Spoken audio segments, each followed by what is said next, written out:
walaupun dia tidak bisa membaca Quran, mohon maaf, walaupun dia nggak ngerti alif ba ta sa,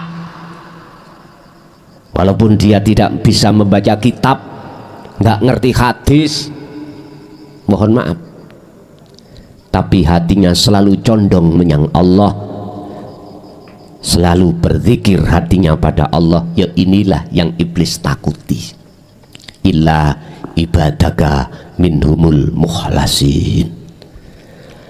Seluruh hamba Allah ini iblis nggak akan takut kecuali mereka yang disebut oleh Allah sebagai hamba yang dipilih. Siapa hamba yang dipilih? Merekalah yang hatinya selalu terpaut bertajali hanya pada Allah.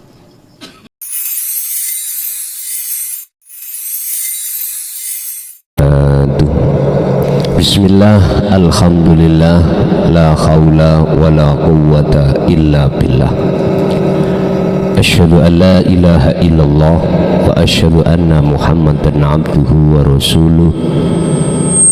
Allahumma salli wa sallim wa barik alaih wa ala alihi wa ashabihi ajma'in.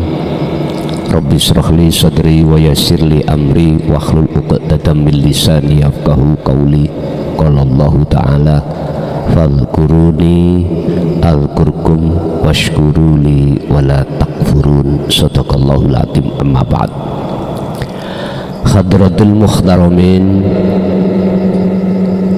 dumateng para alim, para ulama, mbah yai, asatid wa asatidah, sesepuh bini sepuh, tokoh masyarakat, tokoh agama sewilayah Kabupaten Tuban, wabil khusus jamaah ingkang rawuh di majelis dan di luar kuluhum ajmain rahimakumullah. Puji syukur kita panjatkan ing ngersane Gusti Kang Maha Dumadi, di mana kita pada kesempatan malam hari ini lama kita tidak berjumpa gitu. Alhamdulillah malam hari ini kita ditakdirkan Allah masih berjumpa di wilayah Tuban. Tiada lain kecuali semuanya hanyalah karena maunah, semua karena fadlnya Allah, semua karena anugerah Allah.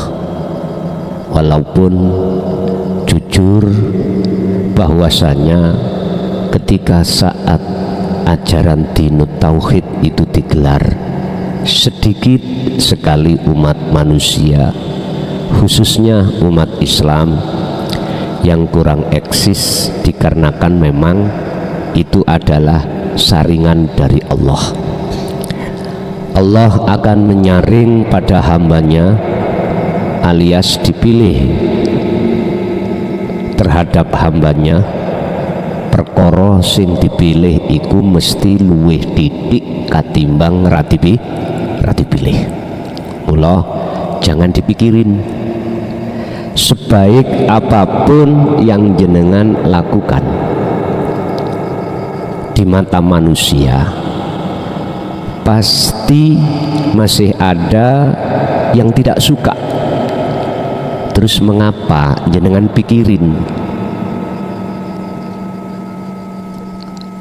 Sebab semua itu semata-mata sumbernya dari Allah.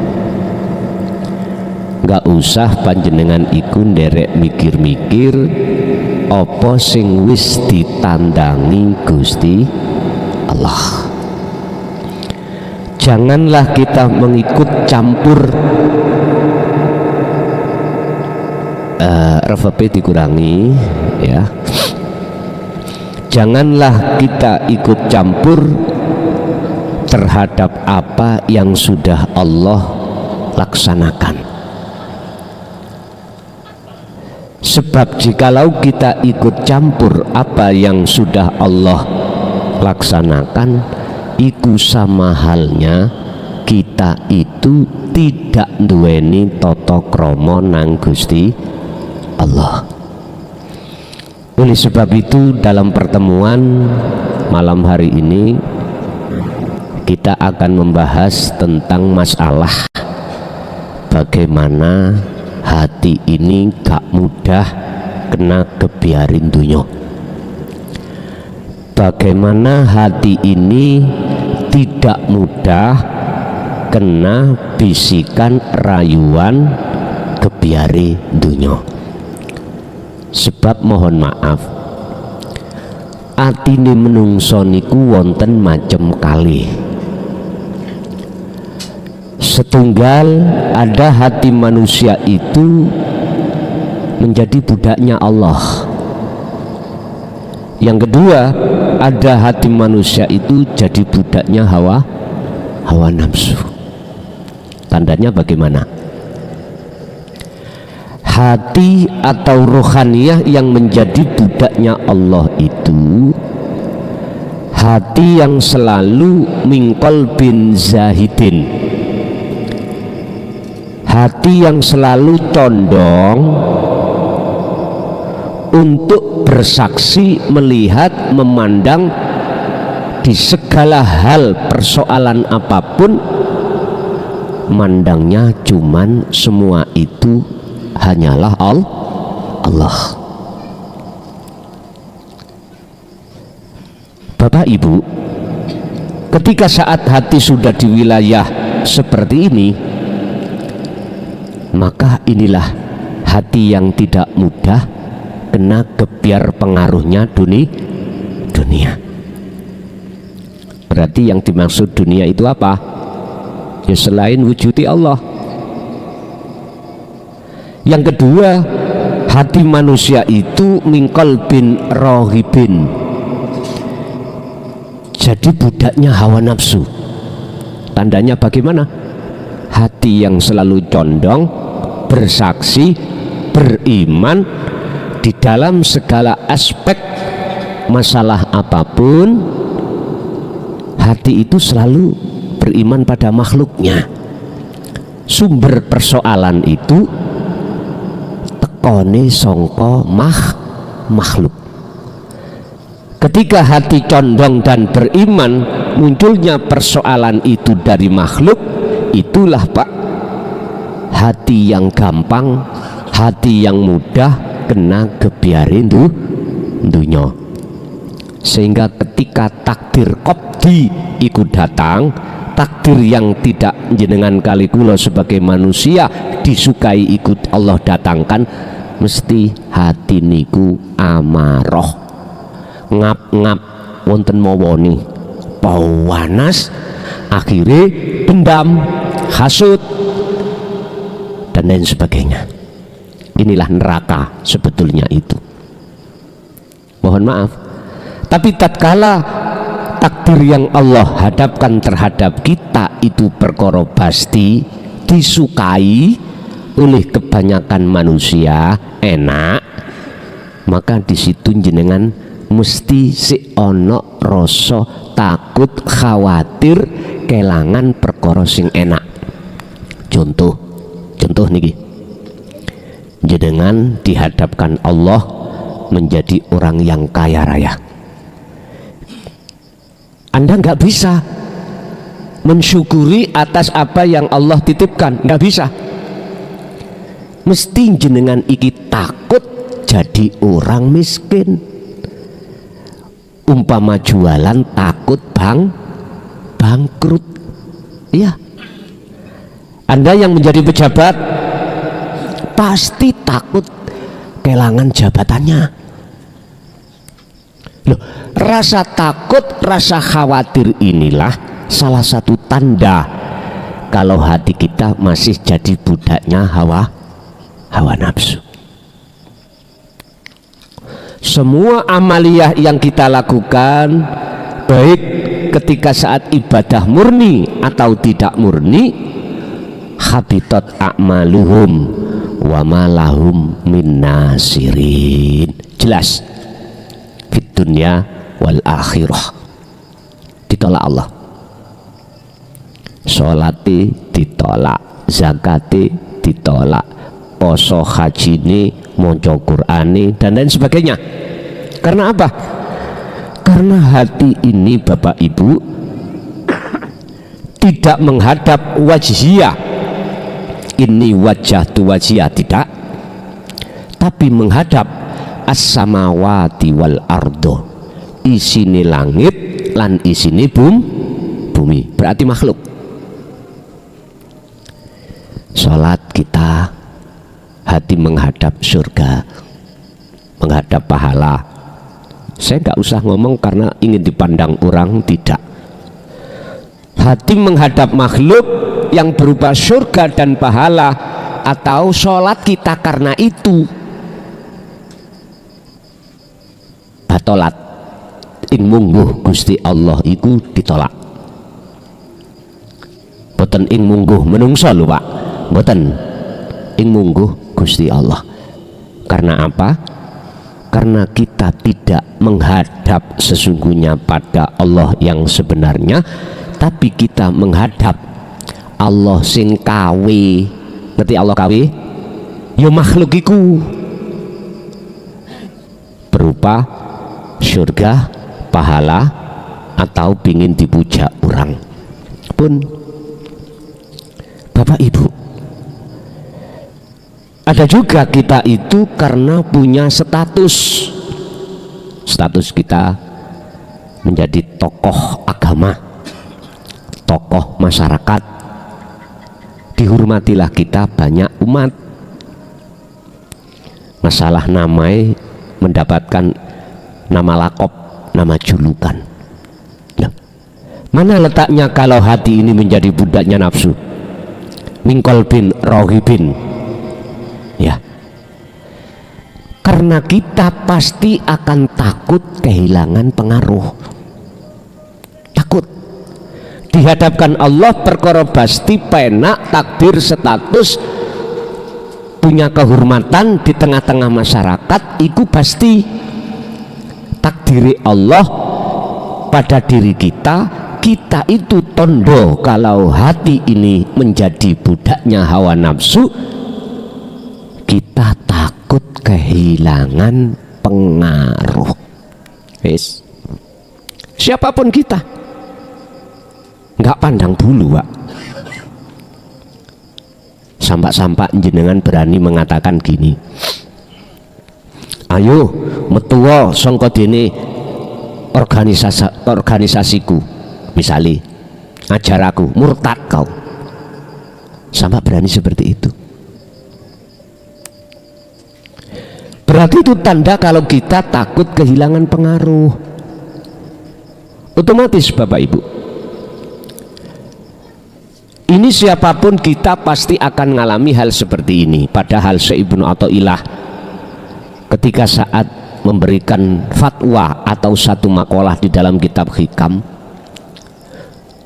wedya sira tatkala kau dipuja masyarakat umat karena punya status, senengo sira tatkala kau dicaci dibenci masyarakat.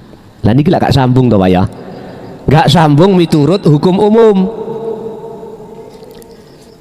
Karena agak dikeraskan saloni vokale, cek mboten terlalu ngotot kula. Vokale yang di sini sing penting gak nyuling. Nek YouTube angen-angenan go nunggu ceken gembret apa ora, nggawa headset tah ya apa ngono. Senengo sira tatkalane kau dibenci dicaci masyarakat, ya. Susah sira tatkala kau dipuja masyarakat. Niki secara teori wong umum gak sambung, mboten sambung. Sebab umumnya nafsu iku seneng dipuja wong, susah tatkala dibenci wong. Lah niki kok bisa? Memang abot Pak ya, ngeten loh. Niki hanya terjadi pada hamba yang Allah pilih.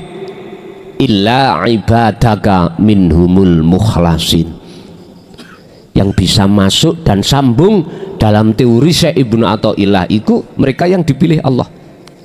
Susah nek dipuja masyarakat, seneng nek lamuno dicaci lan dibenci. Iki maksudnya ya napa? Ngeten Pak. Harga mati tatkala jenengan ini ingin sambung datang Gusti Allah, hatimu harus dipisah, dipegat oleh Allah terhadap selain Allah. Dipegat. Ngerti dipegat ya? Diputus Allah. Apakah iki Allah oleh mutus iku sak fisiki? Belum tentu. Sing jelas harga mati Allah iku mutus ati sampean ora seneng menyang perkara sak liyane Gusti Allah. Urusan jasad apabila diputus Allah juga ya urusannya Allah, bisa jadi.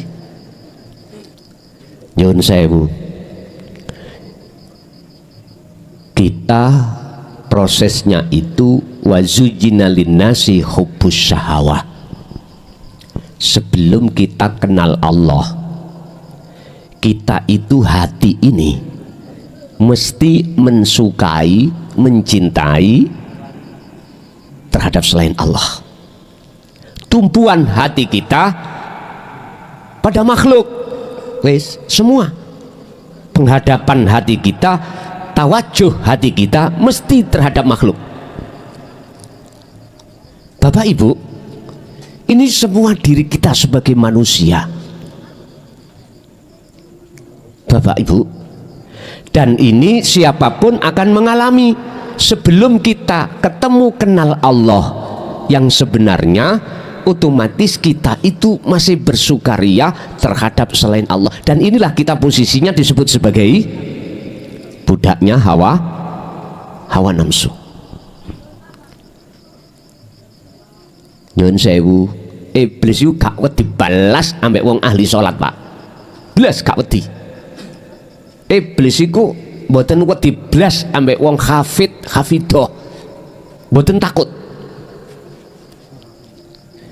Iblis itu gak wedi balas ambek wong sing alim ilmune apapun, mboten takut. Kok iso?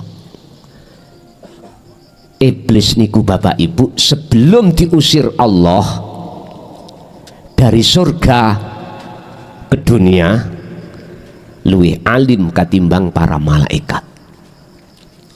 Ibadahiku lebih tekun, sujute ora taulat daripada yang lain.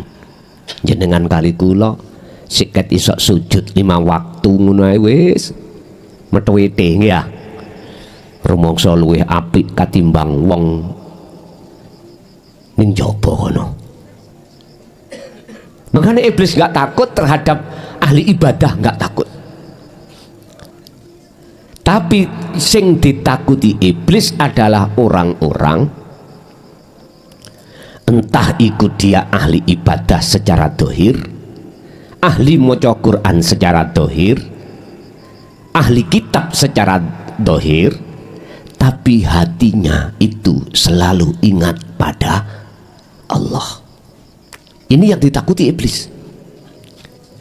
Yang kula maksud, yang saya maksud ingat pada Allah itu mereka yang hatinya hanya terpaut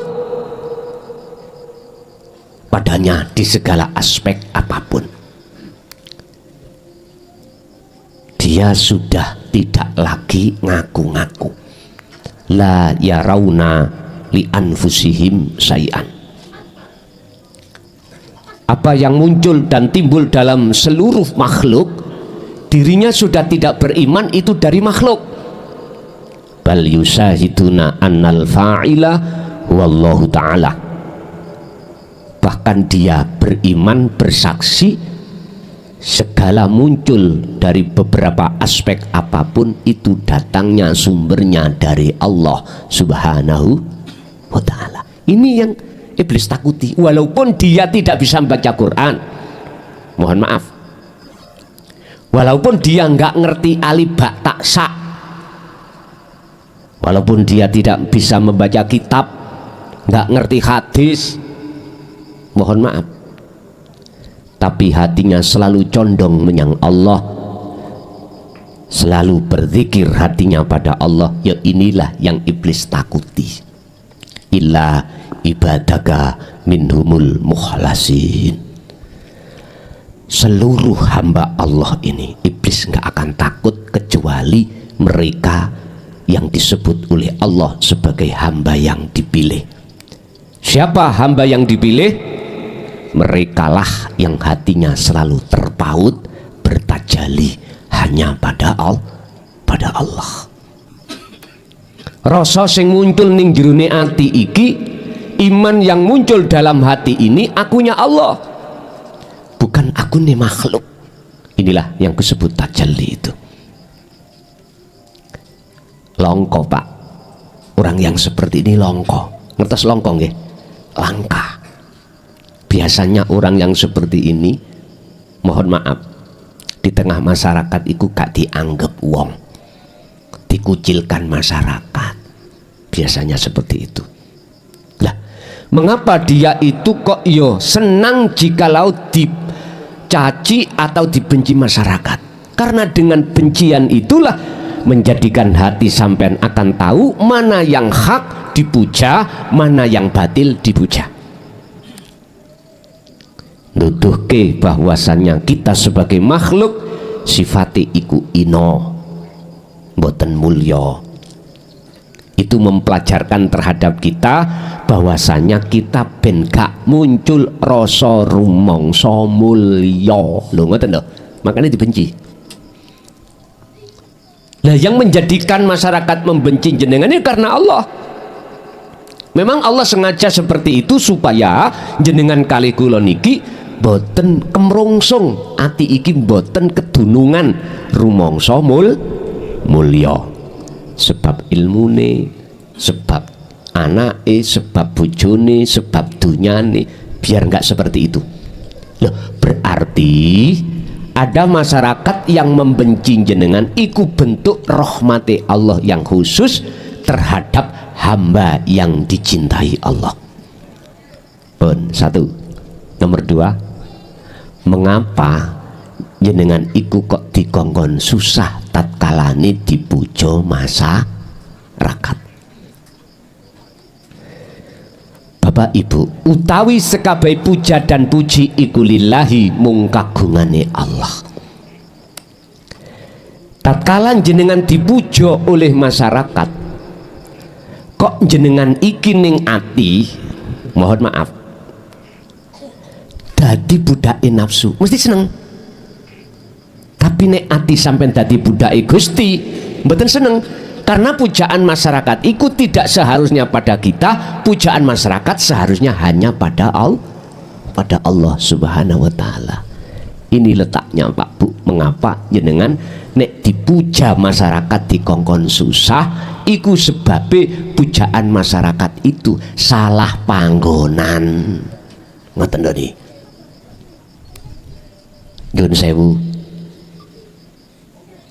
Iki pembelajaran terhadap kita sebagai murid terhadap guru. Guru sampean sapa kali kula? Allah. Kita laksana sebagai muridnya. Masyarakat mestinya mujoy nang ni guru, gak nang murid, gak nang makhluk. Tapi ketika saat jenengan iki sudah Allah nyatakan sebagai kekasih Allah, gak gampang jenengan ning ati akan rumangsa mulya tatkala wonten pujaane masyarakat. Terus jenengan yo gak gampang ning atiku susah sebab dicaci dan dibenci oleh masyarakat. Iki tetanda kalau jenengan kali kula iku estu hati ini hanya terpaut pada Allah, sesuai dengan apa yang Allah sampaikan dalam surah Al-Baqarah ayat 156, fadhkuruni yo alqurukum. Jenengan nek eling nang Allah, Allah ya eling dateng panjenengan. Maka ingatlah kau padaku, jikalau kau betul-betul ingatnya padaku, aku lho niku. Bahasanya aku iku menunjukkan wahdah, keesaan Allah. Ya pasti kau akan kuingat. Radhiyallahu anhum wa radu anhu. Niki Pak. Bapak Ibu hadirin, maksudnya eling iku dos pundi? Sehingga jenengan gak gampang kena kebiare dunya. Eling niku kan bahasa Arab toh Pak. Bahasa Arabnya dzikir. Iki bahasane wong Arab mriko. Dzikir. Basa sampean iki karena sampean duduk wong Arab. Bahasa Indonesia, orang Indonesia Nusantara, ingat. Ingat. Apakah yang dimaksud dzikir ingat iku diucap di lisan? Tidak. Miturut nek ati sampean iku mau masuk di dalam surah Al-Baqarah 152 tadi. Bukan. Yang dimaksud ingat, eling, hati sampean kali kula niki sadar. Ada satu iman, ada satu pangrasa yen sak temene sumber dari segala hal apapun iku sing berperan yang menjadi isim fa'il adalah Allah. Kalau hati sampai sudah sampai keesaan pada Allah seperti ini, maka nafsu nggak akan pernah bisa ngotori hati jenengan. Kebiarin dunya baik sing wonten makom mukhadharah atau mukasyafah. Mukhadharah makom kasunyatan niki rupane apa? Garwa, anak, sandang pangan, papan. Tidak bisa Pak menghijabi hati sampean datang Allah. Mboten saged. Ataupun di alam mukasyafah, alam kebukae urusan karomah, kebukae ghaibi makhluk di dalamnya termasuk karomah. Nggak bisa akan menghalangi hati sampean, ngijabi hati sampean datang Allahnya nggak bisa. Jadi nggak pengaruh.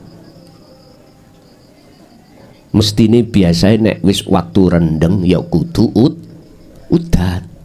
Napa adik kok gak diudani? Ngoten niku sing gak seneng. Oh jane ana karomai. Tapi bagi sampean tidak akan terpengaruh dengan hal yang seperti itu. Hati sampean mesti ashadunya itu ilallah ke ilallah. Persaksian hati sampean iki tidak hanya tidak terhadap apapun kecuali terhadap keesaan Allah. Muhammad, wa ma arsalna min qablika mir rasulin illa nuhi ilaihi annahu la ilaha illa ana fa'budun. Surat Al-Anbiya ayat 25. Ini Pak keesaan Allah. Saya Muhammad, kata Allah, tidak pernah ngutus utusan sebelummu, termasuk dirimu ini, kecuali harus mau mengemban, ngamalke lan ngajarke terhadap umatnya masing-masing tentang tauhid la ilaha illa ana. Artinya Pak, wajib bagi seluruh rasul untuk mengajarkan umatnya masing-masing hatinya bisa mengesahkan Allah. Atau simple, setiap rasul itu wajib ngajarno didik umate untuk sampai makrifat pada Allah. Wis intine wonten mriku. Tauhid kan tidak ada Tuhan yang wajib disembah kecuali ingsun, saya. La ilaha illa ana. Jikalau kau sudah mengajarkan tentang tauhid ini yang diemban oleh para kekasih Allah, wali-waline Allah, fa'budun, maka disitulah yang disebut menyembah dengan benar. Berarti nyembah sing sak leres-lerese, sak bener-benere nyembah, tatkala jenengan ngibadah apapun, hati di dalam diri panjenengan nggak muncul iman jenengan yang melakukan. Justru ning ati sampean mengisbatkan, menetapkan, muncul rasa ihsan, muncul rasa iman sing ihsan, muncul rasa dalam diri sampean bahwasanya yang bisa melakukan semua adalah keesaan Allah. Berarti jenengan fana terlebih dulu rasa keakuan diri, baru muncul rasa keakuane Gusti Allah sing iso agawe. Berarti inilah Pak yang disebut fa'budu hadza shiratum mustaqim. Inilah jalan yang lurus. Inilah nyembah yang seperti inilah yang disebut jalan yang lurus. Dzalika dinul qayyimah. Kalau kita bicara agama, maka inilah agama yang lurus. Wa ma umiru illa liya'budullaha mukhlishina lahuddin hunafa'a wa yuqimus shalah wa yutuz zakah wa dzalika dinul qayyimah. Lho, nyembahe mung dateng Gusti Allah. Wa ma umiru lan ora den perintah sira kabeh ning donya iki Bapak Ibu illa liya'budullaha, kejaba nyenengan iki kedah nyembah mung dateng Gusti, ya kuwi mau carane nyembah. Beda nek carane nyembah secara syar'i munggo wong umum, beda. Mesti fisik yang diomong, salat, nyembah.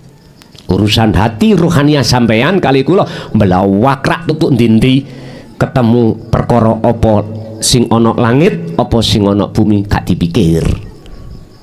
Nggih nyun sewu. Pandangan syariah dan hakikat beda Pak, beda. Pandangan tauhid yang ada di syariah thariqah dengan yang di hakikat makrifat juga berbeda.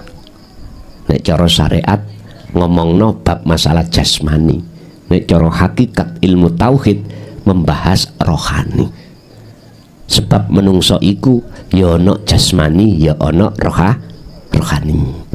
Tergantung kita memandang dari kacamata syariat apa hakikat. Nek syariat iku gandengane ambek thariqah, sepeda iku mesti gandengane ambek dalan. Hakikat mesti gandengane ambek makrifat. Tujuan apa hakikat itu? Tujuan itu gandeng ambek nyatane tujuan sampai pada kekarepan. Nah, wujude tujuan nyatane kekarepan kuwi. Ya dengan tujuan teko omah apa? Ngaji. Kalau sudah sampai di sini, berarti antara tujuan dengan nyampe di sini itu satu paket. Hakikat satu paket dengan makrifat. Tergantung kita itu pakai kaidah syariat apa hakikat, mandangnya tentang masalah ibadah, yaitu tadi. Saya ulang, mandang ibadah menyembah pada Allah yang benar secara kacamata hakikat adalah ruhaniyah. Jatuhnya kita tidak ngaku-ngaku. Justru yang muncul ihsan dalam hati sampean itu adalah sedawaya apa wae sumbere sangka Gusti Allah. Bapak Ibu hadirin jemaah rahimakumullah. Berarti ati gak gampang kenek kebiarin dunyo hanya satu, sing gelek ati sowan hubungan bicara eling nang urip, eling nang Gusti Allah. Wujudi Gusti Allah ya hidup di dalam dan di luar panjenengan itu. Iku kuncinya Pak Muhammad. Wadhkur isma rabbika bukrata wa asila wa minal laili fasjud lahu fasabbihu lailan tawilan. Al-Insan 2526. Muhammad, pagi, sore, bengi, atimu tetap hubungan sampai aku. Jogonen hubungan atimu sampai aku dengan apa? Berzikir. Walaupun secara fisik kau menghadapi beberapa makhluk corak macamnya. Ada makhluk sing dadi pengikutmu, mesti dhek mujo awakmu, ojo terpengaruh awakmu, ojo terpengaruh. Mereka memang diproses, memang mereka saya proses, kata Allah, untuk mengenal diriku lewat ajaran sing kok gawa iku Muhammad.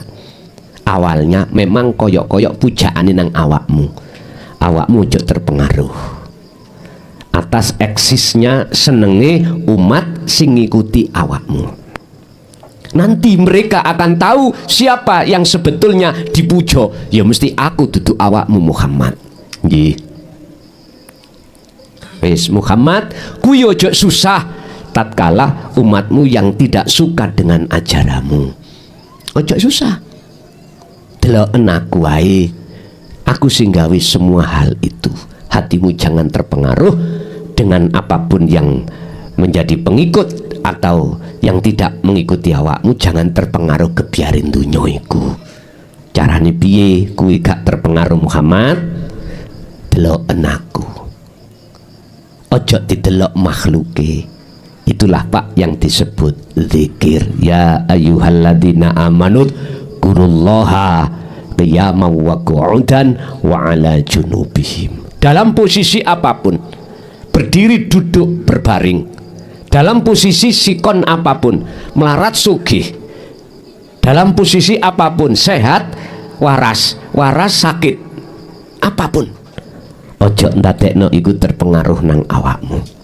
Ilingo mung nang aku. Dengan begitu hatimu akan menjadi hati yang selamat,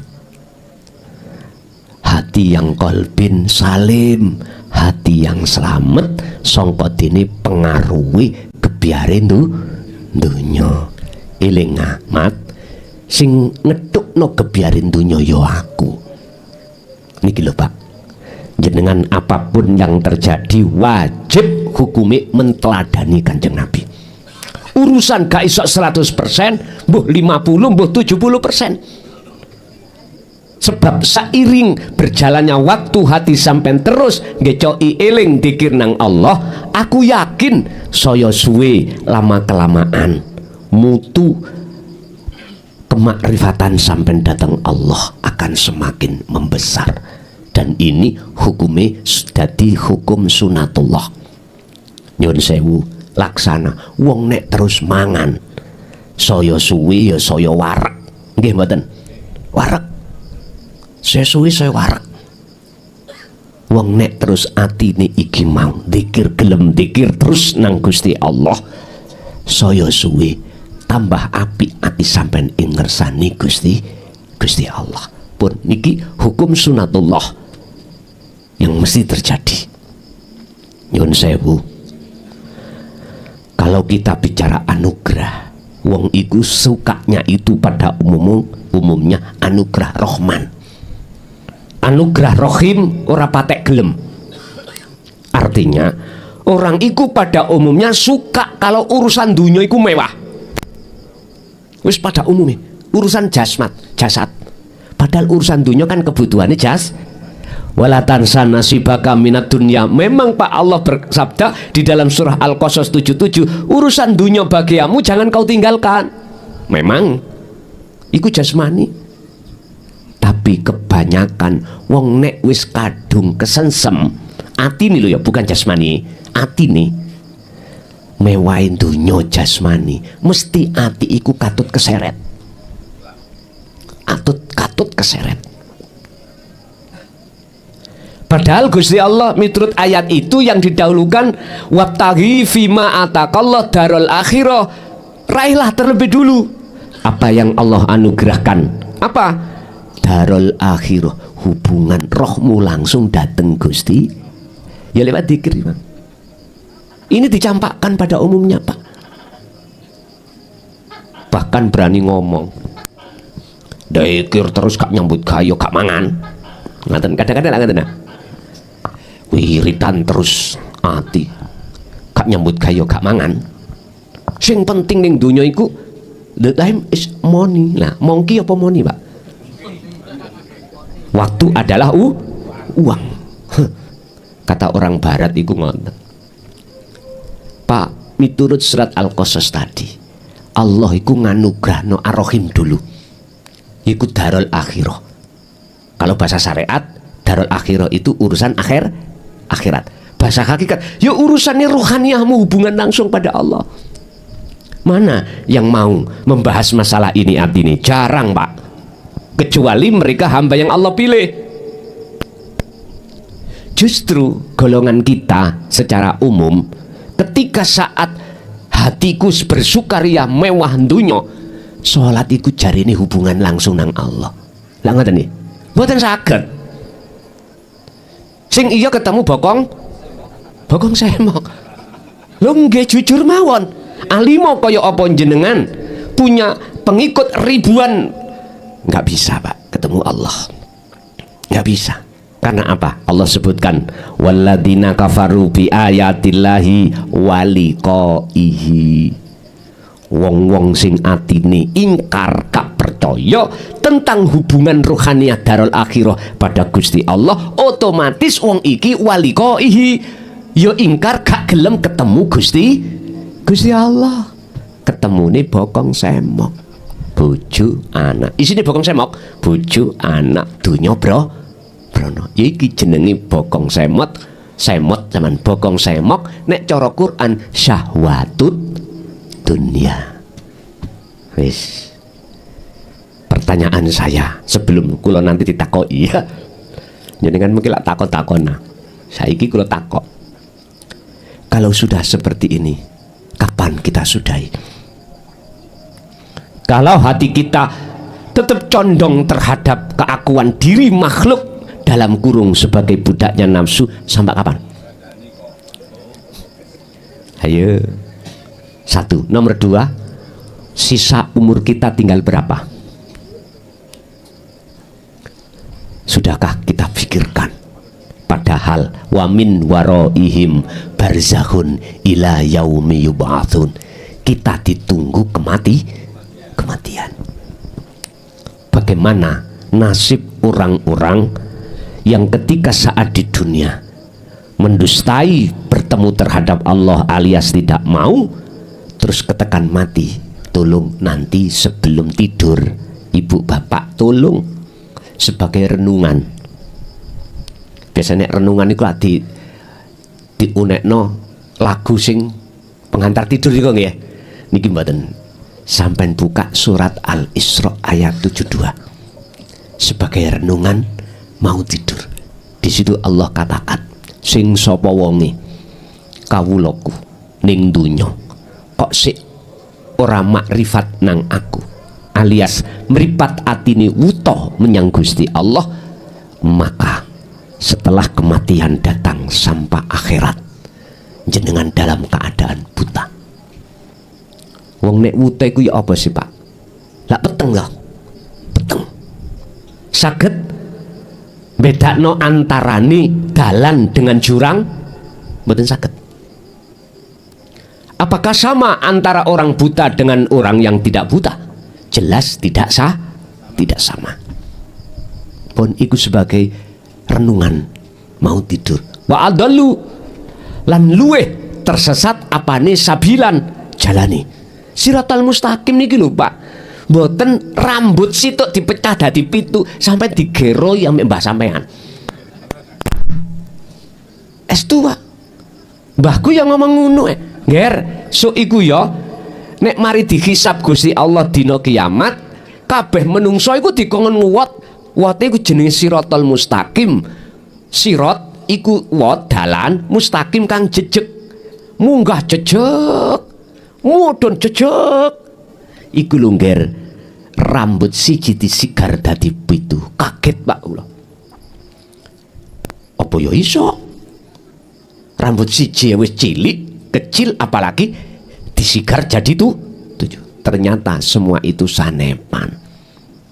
Apa mengandung arti apa? Walaupun jalan itu luasnya bagaimanapun, jikalau kita berjalan melewati jalan tersebut dalam keadaan mata merem buta, nggak bisa menuju jalan yang benar, mesti bengkok. Ra percaya? Wis niki kan dalane lurus nggih nih. Pavingan iki lho. Monggo wong telu teko. arah kono meremo melaku tutu arah mriko, aku yakin keceblung keluar dari dalan. Nek ra percaya jajalo ning omahe wis gak ning kono, wis tak jamin yang terjadi gelap. Makanya mengapa Allah mengatakan wa min waraihim barzakhun. Barzakhun itu kan kalau wong syariat alam barzah toh ya, tapi tidak dikandani dijelaskan barzah itu ya apa. Barzah niku maknane dinding yang tebal, jenengan iki terhalang oleh dinding, akhirnya gelap Pak, tidak bisa melihat. Nggih ngapunten ingkang kathah. Jadi oleh karena mata hati kita ainul basiroh itu kegolong hati yang buta, maka kita tidak akan pernah bisa ketemu Allah. Tidak akan pernah kita bisa membedakan mana yang hak, mana yang batil. Nggak bisa. Nyun sewu, mandangnya ini juga dari arah mana? Dari arah hakikat dengan syariat beda. Kalau arah syariat, nyun sewu, siratal mustaqim besok kalau sudah hari kiamat. Kalau secara hakikat sekarang Pak, mana sih yang disebut jalan siratal mustaqim? Tolong dibuka dalam surat Maryam ayat 36. Innallaha huwa rabbi wa rabbukum fa'budu hadza siratum mustaqim. Ternyata Pak, wat siratal mustaqim iku ning donya niki. Waktu jenengan tatkalane aktivitas apapun atau ibadah apapun, jikalau hati sampean iku betul-betul yakin munculnya semua ibadah iku sumber dari Allahnya, bukan dari kita, berarti yaiku wat siratal mustaqim. Sehingga jenengan sholat bisa dijadikan sebagai sarana jalan untuk bertemu Allah. Jenengan kerja, makan, minum, di situ jenengan bisa menjadikan sebagai sarana atau jalan untuk bertemu Allah. Gusti Allah gak ada. Waktu jenengan sholat yus ning ngajeng sampean, ning jero sampean, ning jaba jero, ndukur nisor, kiwa tengen, ngarep mburi. Pun walaupun jenengan niki nanggone kamar mandi ya, Gusti Allah selalu ma'akum, selalu wonten jenengan. Makanya surat Al-Baqarah tadi mengatakan fadhkuruni azkurkum. Jikalau kau melihat aku juga akan melihat kamu. Artinya Pak, dzikir ning ati sampean dijogo ambek Gusti Allah, alias gak gampang lali. Bapak Ibu hadirin, sebagai kesimpulan, untuk supaya hati sampean gak mudah terpengaruh urusan dunia, faqadistam sakabil urwatil wuthqa lam fisomalaha, pegang teguhlah tali Allah. Mana tali Allah? Wahwa yaitu ad-dzikru, yaitu zikir. Yang dimaksud zikir apa? Wahwa ad-dzikru bisiril asrar. Itulah zikir yang muncul dari la ilaha illa anta menuju la ilaha illa ana. Itulah zikir sirul asrar menuju fana'u dzikri. Itulah Bapak Ibu yang hati sampean iku merasa selalu dilihat Allah, yang akhirnya jenengan akan selalu yang melihat adalah Allahnya. Keakuan diri sebagai makhluk isine gambarin dunya ning ati sampean iki sampun diberseni dening Gusti Allah. Oke, mohon maaf kita mengagendakan jadwal waktu mulai dulu gak ketemu-temu ning Tuban iki. Wonten setunggal tahun Pak, lebih nggih. Lebih nggih kula nggih ngapunten ingkang kuwatah. Nanti setelah kami menulis kitab, barulah nanti kita agendakan. Walaupun itu tidak bisa 2 bulan 1 kali, 3 bulan, gak bisa 3 bulan, 4 bulan, ojo sampai 14. Ngoten ya. Tetap Pak, kami canangkan nanti, dan kula piyambak tak fokus dulu untuk menulis kitab untuk anak putu kita nanti. Walaupun nanti sudah tidak ngaji secara online alias kula bongko ya, kitab nek si ono saged dipelajari oleh anak putu kita. Masalah iku lho nggih jelas nggih bongko Pak ya. Gak mungkin terus ono donya, mboten mungkin. Nggih. Itulah mungkin apa pada malam hari ini yang kita bahas. Bapak Ibu hadirin, itu apa yang bisa kami sampaikan dalam kesempatan malam hari ini. Semua datangnya semata-mata dari Allah. Saya pribadi barangkali ada kalimah perkataan yang kurang berkenan di hati jenengan, saya pribadi mohon maaf lahir dan batin. Monggo kita tutup sarana Fatihah dengan harapan terhadap Allah mugia ilmu ini estu berkahi terhadap keluarga kita ila yaumiddin. Lahumul Fatihah.